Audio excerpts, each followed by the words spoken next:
Start. हाल ही में हैदराबाद में भाजपा कार्यकारिणी में बोलते हुए प्रधानमंत्री नरेंद्र मोदी ने हिंदुत्व की राजनीति को एक ऐसी डगर पर चलाने की कोशिश की है जो उन्हें एक साथ कई मंजिलों तक पहुंचा सकती है। मोदी ने पार्टी से कहा है कि स्नेह यात्राएं निकालकर मुसलमान समाज के पसमानदा हिस्से को अपनी ओर आकृष्ट किया जाए। भाजपा के इतिहास और वर्तमान को देखते हुए यह एक बहुत कठिन काम है। स्नेह यात्राएं प्रतीकात्मक किस्म की गतिविधि बनकर भी रह सकती है, लेकिन इस अंदेशे के बावजूद हमें पसमानदा आंदोलन के प्रमुख बौद्धिक पैरोकार खालिद अनीस अंसारी का यह हालिया कथन नहीं भूलना चाहिए कि संघ भाजपा राजग ने मिलकर न्यू इंडिया नामक जो विराट राजनीतिक मशीन तैयार की है, उसमें नई नई बातें सीखने की अभूतपूर्व क्षमता है। जिन मुख्तार अब्बास नकवी को हाल ही में राज्यसभा की सदस्यता से वंचित करके मंत्रिमंडल से छुट्टी दी गई है, उन्होंने एक बार टीवी पर मेरे साथ हुई चर्चा में कहा था कि भाजपा मुसलमान वोटों के बिना ही सत्ता में आई थी और आगे भी उनके बिना ही सत्ता प्राप्त करेगी। लेकिन अब परिस्थितियां बदल गई हैं और अब मोहन भागवत और मोदी को हिंदू एकता में मुसलमान वोटों का छोंक लगाना जरूरी लग रहा है। इस राजनीति के आयाम बहुमुखी हैं।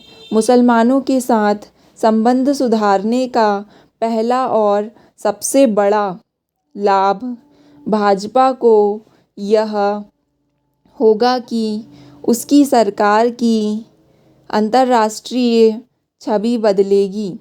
फिलहाल मोदी सरकार की अल्पसंख्यक विरोधी छवि के कारण उसके लोकतांत्रिक किरदार पर सवालिया निशान लगा हुआ है। समझा जाता है कि ऐसी सरकार के तहत सामाजिक शांति और स्थायित्व नहीं रह सकता। यही कारण है कि रेटिंग एजेंसियों की तरफ से भारत की सॉवरेन रेटिंग में लगातार गिरावट आ रही है। खतरा यह है कि कहीं यह नेगेटिव से घटकर जंक की श्रेणी में ना पहुंच जाए।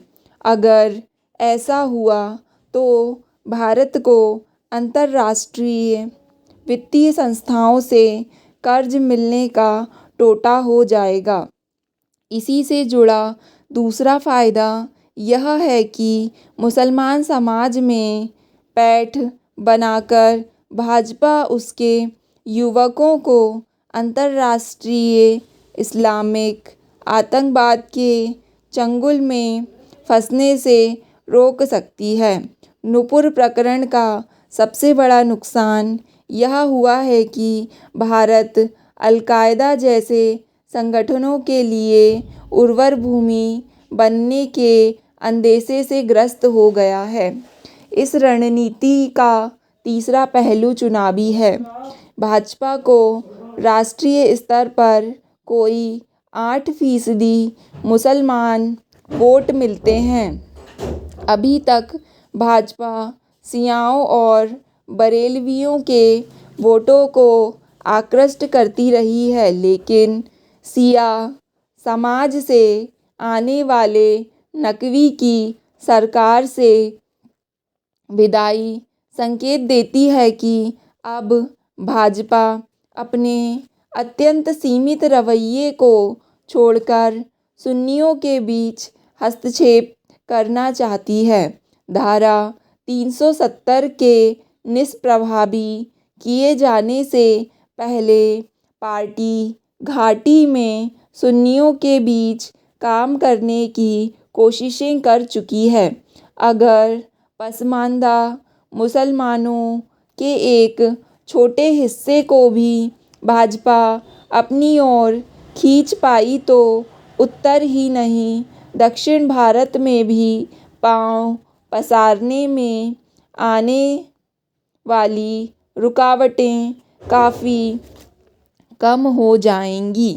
पैरा पसमानदा आंदोलन मुस्लिम राजनीति पर नेतृत्व कायम करने में विफल रहा है। भाजपा उनकी इस नाकामी को कामयाबी में बदल सकती है।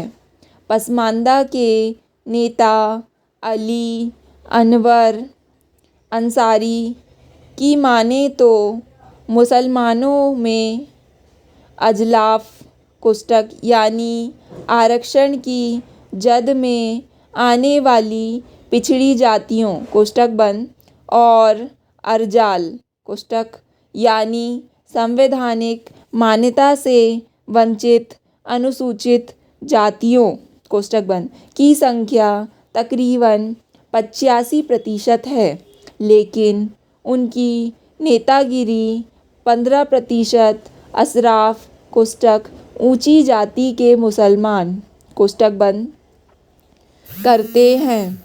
ये अशराफ कांग्रेसी मिजाज के होते हैं। कांग्रेस के पराभव के बाद मुसलमान पिछड़े वर्ग के आधार वाली सपा बसपा राजद को वोट देते हैं। भाजपा ने उनके वोट पाने की सुव्यवस्थित कोशिश की ही नहीं। अब मुसलमान वोटों की होड़ में सपा बसपा कांग्रेस राजद को एक नए प्रतिद्वंदी का सामना करना पड़ सकता है। मुसलमान तो पहले ही इन दलों से आजीज आ चुके हैं।